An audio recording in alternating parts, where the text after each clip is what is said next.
All right. Thank you for coming today to this historical peace rally.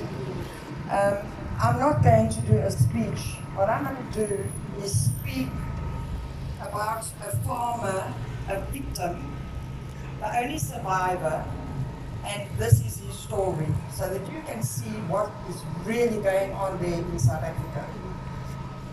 A farmer, horrific story.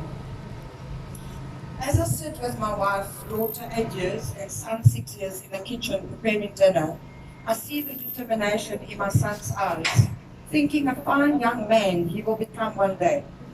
His mother's influence will see to that. My wife looking up at me, and I can't thank God enough for blessing me with her. And suddenly I'm aware of movement behind me. My little girl shouts, "Daddy," and I feel a blow to my lower back. A sharp pain crippled me to my knees. I was hit with a machete. My wife is screaming, "Run!" As the kids follow her into the house. They are hitting me again and again with a machete. As the look of fear on my wife's face, as she looks back and running with my children, and all I hear is the instructions of the one black man in Xhosa. Then they cut my tendons and I fall down. And as I'm crawling in my own blood, struggling to speak for my mouth is full of blood, I recognize one of them. I asked, "Why?"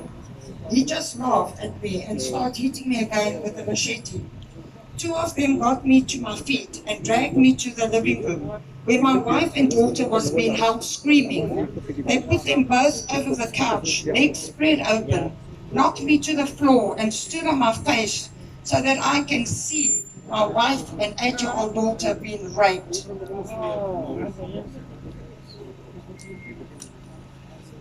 Numb and vomiting uncontrollably, I see them start hitting my wife and daughter, skinning them alive in front of me. Then they ripped my pants off and the unthinkable happens. I was raped as well. I blacked out and I woke up again as they urinated all over me and my wife and daughter. When I woke, the police was kneeling over me. "Sir, your wife and daughter is dead. Where is your son?" The captain had a smell of alcohol on his breath, and I wanted to punch him for being so heartless. "You're lucky you're still alive." Then everything went dark. When I woke up, I was in hospital. My mother and son looking at me, my son asking me, "Why didn't you help mommy and sissy, daddy?" I had to now explain to my son that I couldn't help his sister or his mother because they cut my tendons and I couldn't move. I was crawling around in my blood. Then my mother took my son out of the hospital room and she came back and she held my face and she said to me, "Son, cry all you want now, but tomorrow your son needs you." Later the police captain visited me saying no arrests were made and the people said they gone to the land and they don't go there. And I told the police captain I recognize one man, but he refused to add it to the docket that was opened. And when the press asked for comments on the cases, they said they're not allowed to publish anything or they will be arrested. So no arrest has been made and can't, and it can't be added onto the statistics because it has not been proved as murder. Now, I ask, they were skinned alive brutally. His wife was raped and murdered. His daughter raped and murdered. Made him watch, then urinated on all of them. If there is no condemnation from the president and no stopping from Minister Celi of Police, what will be next? You decide. We are not taken care of anymore in South Africa, but we are taking care of the government by paying our taxes and farming and helping with the growth of the economy. Why do we have to fight the system when they're supposed to take care of us? Why are we keeping on turning a blind eye to all the murders and crime?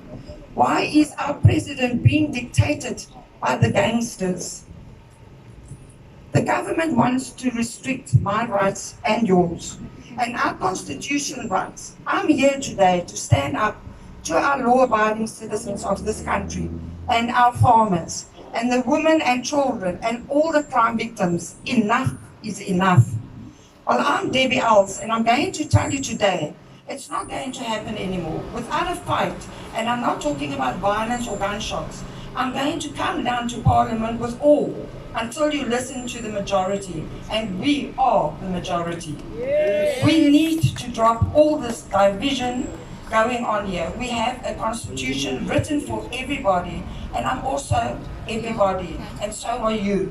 We want our rights, and by God, we are going to keep them, come hell or high water. Thank you.